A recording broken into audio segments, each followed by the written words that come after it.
Good afternoon. It's a pleasure to be with you. I'm Trent Haywood. I represent Blue Cross and Blue Shield, but I think in this room I'm probably representing the payer perspective, if I heard correctly.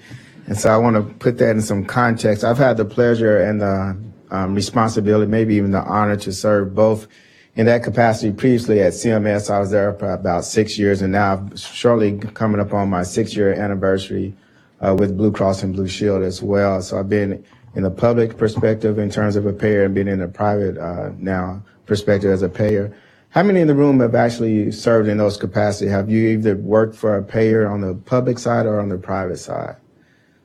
Okay, so we have looks like less than a quarter that have actually served in that capacity. And I say that because I've heard different comments from different prior presentations and panelists about the payer perspective, or when the payers come up, maybe we can help them clarify what they're getting wrong.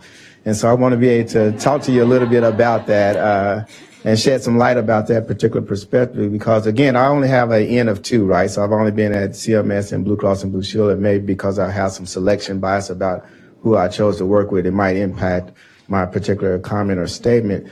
But for the most part, I haven't actually found anyone in those particular entities that are not actually trying to do the right thing and not actually trying to understand the evidence. And so I say that because I'll talk a little bit more later about the solution that we think are being critically important for this particular context.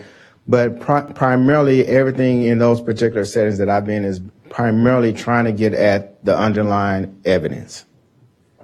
And so where there's underlying evidence, then there's opportunities to be able to actually push forward solutions. Where there's confusion as to what the underlying evidence is, you continue to have confusion about what the appropriate solution should be. So let me use that as a launching pad for a conversation that I want to be able to have with you around this particular issue. And so it's not just looking at the opioid issue. I know that's part of the issue that we're going to talk about. But as is deemed for this particular workshop, it's about the serious illness in the context of the opioid epidemic. And by and large, in both of those settings I've been, and particularly with the setting now as Chief Medical Officer for Blue Cross and Blue Shield, there's nothing that primarily when it comes to a patient, family member that comes across my desk that is not complex in its particular nature. The mere fact that it's actually getting to my desk tells me that it's going to be a complex issue. And so I don't take that lightly ever by the time someone reaches my desk. That means that someone in a very, very, very hectic world that we live in has taken time out of their day to write it up and get it delivered to me. So I know that family is suffering with a particular issue or a particular concern that they have. And so that's the way in which we actually honor that particular concern. We take the time to be able to understand what that particular issue is, what, if anything, the barriers are for that particular issue, and then get to the heart of the matter to see what we can do to actually particularly resolve that issue. The reason why I said the evidence fundamentally is critical to what we actually do or how we approach everything, because not only is it a payment policy issue, for the most part, if you allow me to indulge you for a moment, it's really a rudimentary learning system. That's fundamentally what this really is when we're talking about the policy that we're pretty much trying to create. It's based upon the learning that we have, and based upon that learning, we can go ahead and implement that. So let me walk you through a little bit about what I mean by a rudimentary learning system, because I think we can improve upon it. But at the end of the day, that's what it is by and large when we actually implement the payment policies. So one of the learnings early on, of course, since it's in the context of this particular discussion, is all learning is somewhat dependent upon the context in which that learning is occurring, right? And so, that's pretty much a social construct anytime you're talking about learning. Very early on, and taking advantage of the map that Hema showed earlier, we went and said, okay, given that we're looking at this particular opioid epidemic, we want to be able to understand a little bit more about the context of that opioid epidemic. What is it that we're missing? What are some other areas of unfound knowledge that we might not necessarily be tapping into? And does that unlock other solutions that might bring to bear? Because we have pretty rich data and we can actually combine it with other proprietary data and then public data, we can get down to pretty granular data. So we don't stop at the county level. We pretty much get down to the block group level. On some things, we pretty much can go beyond that, but for HIPAA privacy concerns, we don't necessarily do that. And one of the things that we uncovered when we ended up doing that is that the opioid epidemic was somewhat, in a lot of areas, pretty much acting similar to a communicable disease. It pretty much follows communication patterns similar to what you would see for communicable diseases, which is pretty shocking on the face of it. On the other hand, it becomes more obvious if you think about it from a social practice standpoint. But that said to us that that's not necessarily the way that you would think about other clinical conditions, because you wouldn't necessarily worry about whether or not those were communicable or not.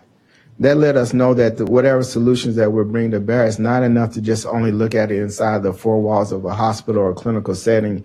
You have to be able to start to engage in the community setting to be able to understand what is occurring in those particular social practices. And you would actually see when we look at the data that it would travel along even interstate highways as an example of what I mean by communicable diseases, which any of you that's ever done that type of public health epidemiology work know what I mean. So that's an example of being able to understand and really being able to help us understand the evidence that's bringing to bear the type of solutions that we want to be able to approach. What we had our opportunity to do once we were looking at a lot of the opioid epidemic information to say, well, we all know that when we came through as clinicians, we were trained, and someone earlier talked about the fifth vital sign, and that we were trained to be pretty aggressive about how we approach pain, particularly going to approach it pretty aggressively in someone that has a known chronic condition or a serious illness. You definitely don't want to be a clinician that was negligent from that particular perspective, because you know that that has a personal impact on that particular individual and their particular family, and at minimum, you should be able to take care of that particular issue for them. And so we were all pretty aggressive. Given the opioid epidemic, I made certain that we went back and looked and said, let's go back. We do this all the time. We have a nationally recognized, if not internationally recognized, evidence-based practice center to be able to look at this particular literature and say, let's look at the literature and understand where this comes from, and see what we know and what we don't know in terms of the effectiveness of opioids for treating. At the time, we start off with acute, and then I'll leave some of the experts when we get into discussion to talk a little bit about chronic pain to say, what do we know and what is the standard around that? When we first looked at it, it was difficult to be able to look at any particular common standard that everyone agreed about in terms of pain management. So what we ended up doing is saying, well, let's do this. As we do it with other things, let's look at the number need to treat and the number need to harm. Let's just look at a standard metric, number need to treat and number need to harm, to see how much more impactful opioids were in comparison to other alternatives to opioids, to see if the literature really supports it. And again, we started off in acute setting. We'll talk a little bit about chronic. Are you familiar with number need to treat, number need to harm, this group? I figure you might teach me with this particular group. So, and that allowed us to be able to set some common standards. And one of the things that we found, with the exception of the illnesses that we're talking about today, you pretty much didn't have a necessarily evidence base by which you should be prescribing these medicines. That when you looked at the number treated and number need to harm, it pretty much, for the most part, always cut against opioids. And again, with the exception of these serious illnesses that we're going to spend some time talking about with the afternoon. So given that, we came out pretty much across the system. This was last year, May of last year, and we came out and said, with the exception of these particular serious illnesses that we're talking about, opioids really shouldn't be prescribed for first-line therapy.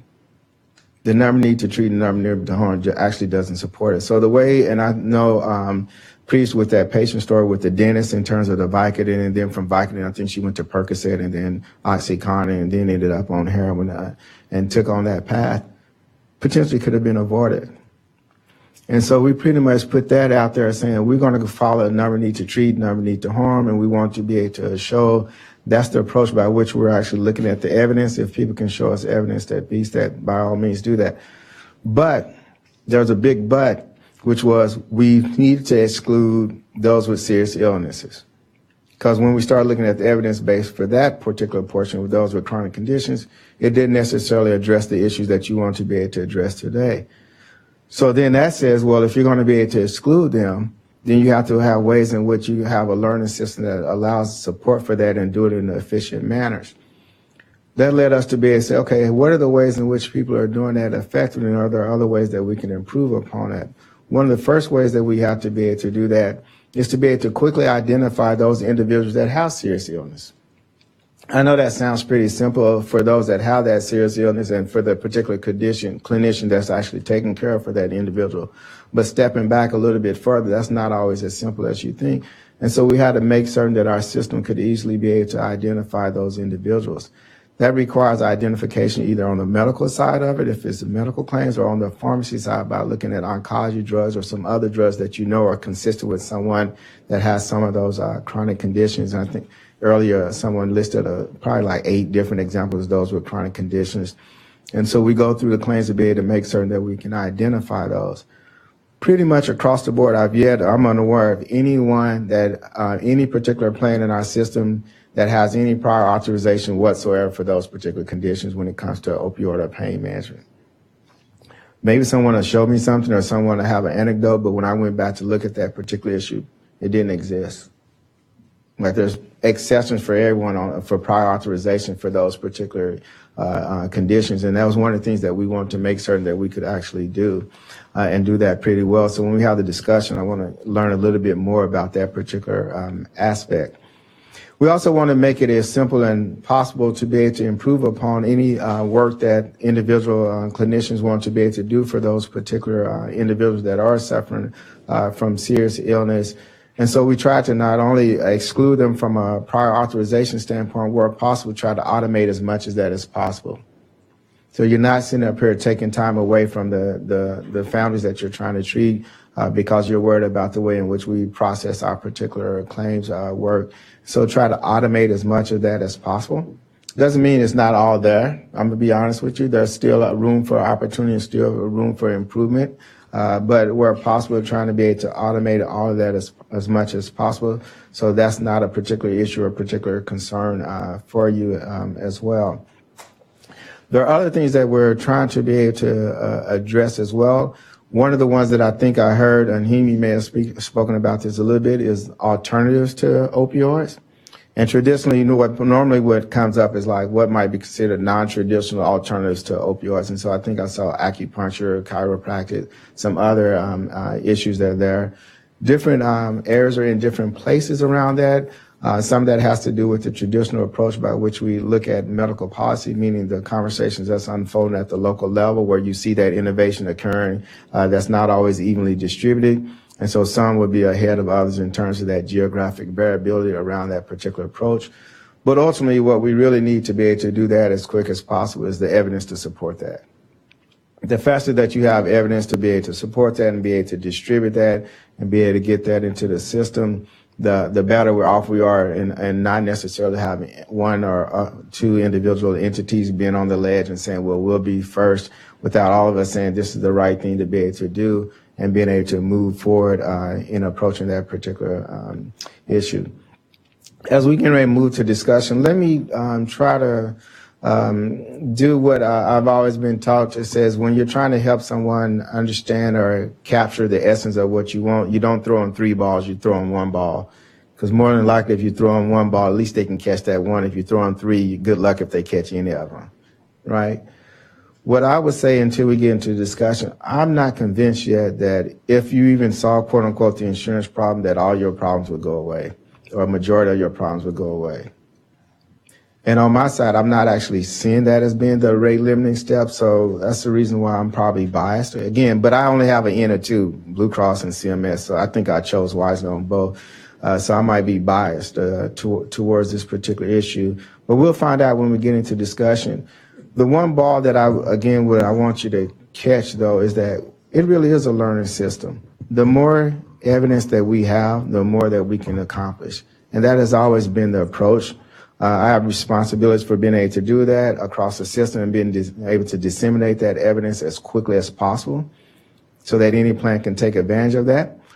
We also have plans that are already showing leadership in some of these areas, and we take advantage of the models that they put in place and disseminate that as quickly as possible as well. So we can look at it as an opportunity where if you're experts in these particular areas and you know the ways in which we should be able to move or disseminate that information from evidence-based faster, let's talk, let's have that conversation, because that is one of the responsibilities that we feel we have to our members as well as to a society across the board. It is fundamentally a mission-based approach to everything that we're doing, with the idea that if we can make a difference for communities around there, then we're going to do it. Lastly, on that particular aspect, I've yet to find any reason not to do it. Like I said, I've been now in the Blue Cross and Blue Shield 6 months. I've found no reason whatsoever for us not to be able to do that. So by all means, when we get into discussion, if you have things that you want us to explore, consider, let's hear that, and let's hear the evidence around those. And I look forward to being able to see what we can do collectively to make that happen for those individuals that are suffering from serious illnesses. So thank you.